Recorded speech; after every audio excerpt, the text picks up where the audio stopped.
कोण आहे का? होय, हो दादा. काय पाहिजे? तुम्ही आहे होय? आपलंच दुकान आहे. मोठ्या ठिकाणी. बोला बोला, काय पाहिजे? अहो मला आहे ना 5 किलो ज्वारी पाहिजे, बर तांदूळ 10 किलो पाहिजे बर. आणि गहू 5 किलो.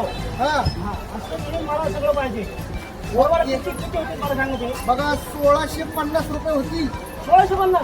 1650 हे काही कमी नाही काय? कमी. हा? बरं ठीक आहे, 50 रुपये कमी द्या. 1600 द्या. हे समजत नाही. द्या द्या. बरं ठीक आहे बघा. काय? हा ठीक आहे ठीक आहे. हा ठीक आहे. 1100 रुपये. हा, 1700. हे घ्या. मला जास्त कोणाचे पैसे नको. बरं, बरं. 1600. ऐका, दुकानात नाहीये माल. मग माल गोडाऊन मध्ये. गोडाऊन मध्ये? इथं पाठीमागं गोडाऊन आहे ना आपलं. हा. पण मी जातो बरोबर. गोडाऊन मधनं माल घेऊन येतो. हा हा. दुकानाकडे लक्ष ठेवा. चालते चालते. पण लवकर या जरा. आलो आलो. हा हा, चला. हो लवकर या हो.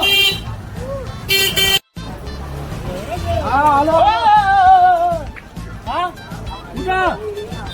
आतमध्ये कुठे घुसताय? हा आतमध्ये म्हणजे दुकानात चाललोय. दुकानात? हा कोणाच्या? कोणाच्या म्हणजे माझ्या. तुझं दुकान? माझं नाही का, तुझं आहे का मग? अरे पण दुकानाचा मालक इकडे गोडाऊन मध्ये गेलाय. दुकानाचा मालक? हा सामान आणायला. सकाळी सकाळी घेतली काय? येडा बिडा झाला काय? अरे अरे दुकान माझं आहे, मी दुकानाचा मालक आहे. मग तो कोण होता? पैसे घेऊन गेले माझे. पैसे घेऊन गेला? हा ना. गेला म्हणत काय? सकाळी सकाळी बोलू नका मला.